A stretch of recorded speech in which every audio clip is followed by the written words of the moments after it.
Hello friends, welcome back to our channel. In the series of learning React JS, ये हमारा next video है। And इस video में हम बात करेंगे रिएक्ट जेएस के जेएसएक्स सिंटैक्स के बारे में। But before that let's roll the intro.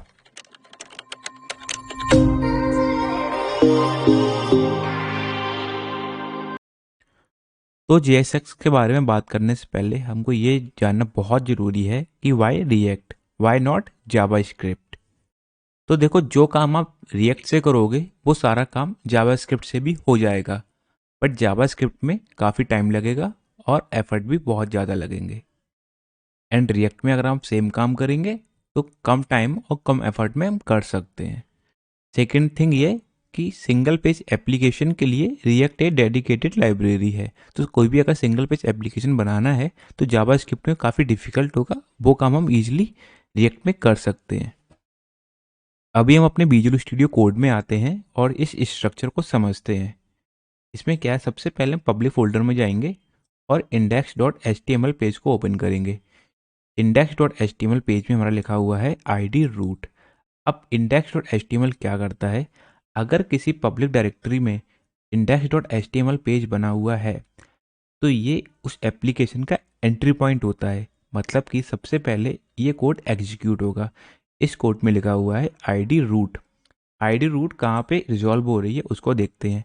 id root resolve हो रही है index.js में, क्योंकि यहाँ पे लिखा हुआ है document.getElementById। अगर आप जावास्क्रिप्ट से फेमिलियर हैं तो document.getElementById का मतलब पता होगा, और वो हमारा रूट में सेव हो रहा है। रूट क्या कर रहा है, रूट हमारा ऐप कंपोनेंट को रेंडर कर रहा है। रेंडर मतलब स्क्रीन पे दिखा रहा है। अब ऐप कंपोनेंट में क्या लिखा हुआ है, ऐप कंपोनेंट में हमारा ये कुछ कोड लिखा हुआ है। ये कोड हमें स्क्रीन पे दिखेगा। अगर अभी हम npm स्टार्ट करेंगे तो हमारा लोकल होस्ट स्टार्ट हो जाएगा और ये कोड हमारा एग्जीक्यूट होने लगेगा। तो अभी हमारा npm स्टार्ट एग्जीक्यूट हो गया है और हमें एक एड्रेस मिल गया है। अगर हम इस एड्रेस पे विजिट करेंगे तो हमें इस टाइप की एक स्क्रीन देखने को मिलेगी। ये स्क्रीन और कोई स्क्रीन नहीं है, ऐप जेएस के रेजोल्यूशन के बाद जो स्क्रीन हमें दिख रही है वो वाली स्क्रीन है ये। ठीक है, तो इससे ये कंफर्म होता है कि जैसे ही हमारा npm स्टार्ट होता है सबसे पहले हमें ऐप जेएस की रेजोल्यूशन वाली स्क्रीन देखने को मिलती है। npm स्टार्ट होने के बाद आप नोटिस करेंगे कि हमें दो टाइप के एड्रेस मिल रहे हैं। एक तो हमारा लोकल एड्रेस हो गया जिसको लोकल होस्ट बोलते हैं, दिस वन। एंड दूसरा हमारा नेटवर्क एड्रेस हो गया। तो ये अब नेटवर्क एड्रेस क्या है, ये नेटवर्क एड्रेस हमारा वो एड्रेस है, सपोज अगर आप इस नेटवर्क एड्रेस को अपने मोबाइल के ब्राउज़र में पेस्ट करेंगे एंड जब एग्जीक्यूट करेंगे तो ये वाला पेज आपके मोबाइल फ़ोन में भी दिखने लगेगा। पर कंडीशन ये है कि आपका मोबाइल फ़ोन ये लोकल लोकल होस्ट वाला लैपटॉप या डेस्कटॉप सेम वाईफाई से कनेक्टेड होना चाहिए, मतलब सेम नेटवर्क में होने चाहिए। आप चाहें तो मल्टीपल डिवाइसेस पे भी एड्रेस डाल के इस स्क्रीन को रियल टाइम में एक्सेस कर सकते हैं, बट वही कंडीशन है कि सारी डिवाइसेस सेम वाईफाई से कनेक्टेड होनी चाहिए। चलिए अभी बात करते हैं कंपोनेंट के बारे में। तो रिएक्ट जेएस के अंदर कंपोनेंट दो टाइप के होते हैं। एक होता है क्लास बेस्ड कंपोनेंट, दूसरा होता है फंक्शन बेस्ड कंपोनेंट।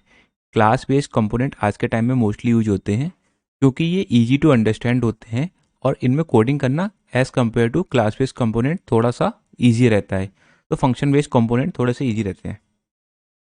स्टार्टिंग के डेज में ये जो ऐप कंपोनेंट है ये हमारा क्लास बेस्ड कंपोनेंट होता था, पर अभी डेवलपर्स ने इसको फंक्शन बेस्ड कंपोनेंट बना दिया है। फंक्शन बेस्ड कंपोनेंट का जो सिंटैक्स होता है उसमें रिटर्न पैरेंथेसिस के अंदर एक कोड को रिटर्न करते हैं। इस कोड को बोलते हैं जेएसएक्स सिंटैक्स। तो जेएसएक्स बेसिकली कुछ भी नहीं है, जावा स्क्रिप्ट कोड इनसाइड एचटीएमएल। मतलब कि अगर हम जावा स्क्रिप्ट के कोड को एचटीएमएल के अंदर यूज़ करते हैं रिएक्ट में तो उसको हम बोलेंगे जेएसएक्स कोड। ओके, तो एचटीएमएल और जावा स्क्रिप्ट के अंदर बहुत ज़्यादा डिफरेंस नहीं है, कुछ छोटे इंपॉर्टेंट डिफरेंस हैं। जैसे कि एचटीएमएल में हम क्लास यूज़ करते हैं किसी भी प्रॉपर्टी को देने के लिए, और जावा स्क्रिप्ट में हम जेएसएक्स में हम क्लास नेम यूज़ करते हैं, क्योंकि क्लास ऑलरेडी एक कीवर्ड है जावा स्क्रिप्ट में, तो वो एम्बिग्युइटी की एरर आ जाएगी, इसलिए क्लास नेम यूज़ करते हैं।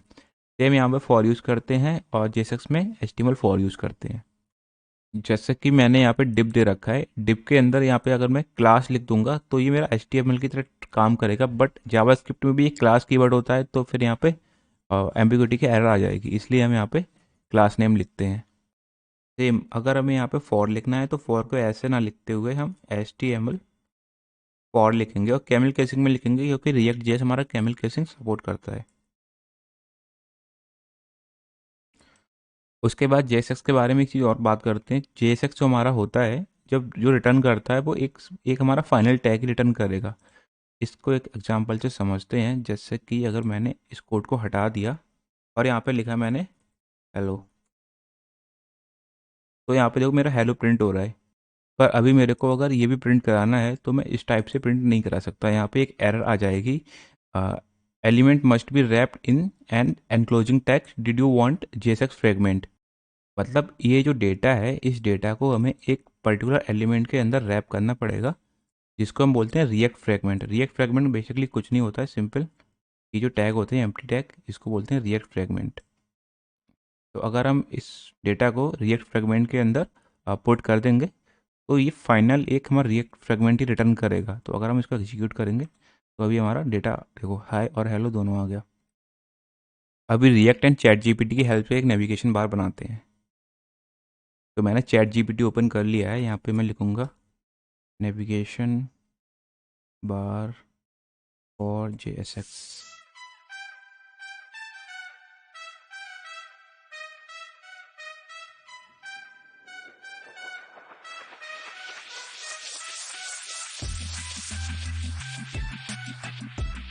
अगर आप नोटिस करेंगे तो इस कोड में भी एक ही टैग रिटर्न हो रहा है, मेरा नेविगेशन बार। बाकी इंटरनल टैग इसके अंदर ही रैप हैं।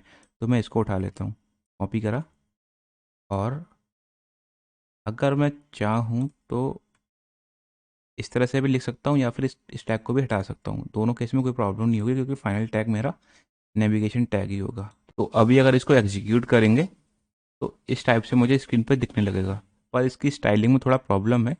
तो उसके लिए CSS कोड एज वेल।